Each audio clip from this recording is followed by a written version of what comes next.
Hey vocal yogis, today's video is looking at your shoulders and the relationship to your rib cage. And what we're going to do is help you figure out how stuck you are and then also begin to do some work to unstick them. And then we all do that with the same move. So you're going to want to have either a blanket or a pillow, maybe two. You might also want to have something to slide under your head, and you're going to need a block. You can use a child's ball or a book, anything that you have on hand. It doesn't have to be super heavy, but something to hold. So go ahead and come on down onto your back, and you're going to lie with your head on the blanket. Now, we have the head on the blanket because we want the lower ribs to be on the floor, and for most of us that means bolstering a bit to get them down.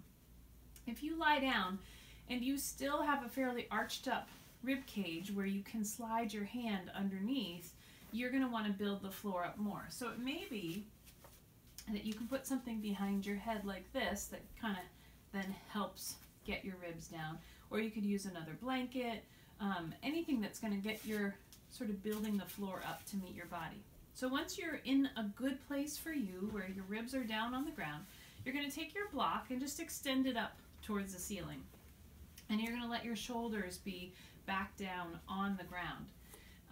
So what you're going to do is very slowly let the block begin to drop overhead towards the floor behind you. And you're going to get to a certain point where for you to go farther, if you look at my rib cage now, your ribs have to come up off the ground to go with you, which is why we go slowly. Because if you just go fast, you'll say, well, I'm there, and what changed? So move slowly, dropping the block overhead, noticing how far you can go before that rib cage has to go with you.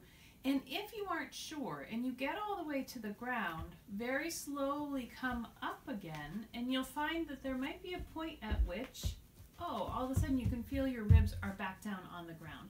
So you'll know that you need to go a little bit slower the next time. So that's our first part of sort of diagnosing what's going on and how stuck you are. The other things that you can watch for is the quality of the movement as you're going over. So are your arms kind of wobbling side to side as they're coming over? Does it feel like they're stuck a little bit? They don't move particularly freely. And you're going to do this, you can do it 5 or 10 times, and you'll begin to notice that maybe the quality of movement becomes better as well as the range of motion. So I always talk about in my teaching finding your pure range of motion, which means you're able to move a joint without compensating somewhere else in the body. So your pure range of motion here, it might actually be pretty small. Maybe you're doing this. But if you work in that range of motion consistently, you will add to that range of motion and slowly be able to go farther with time. So it's when you blow past that range and just keep doing it, and then change doesn't happen in the body. So go ahead and explore this and let me know what you find.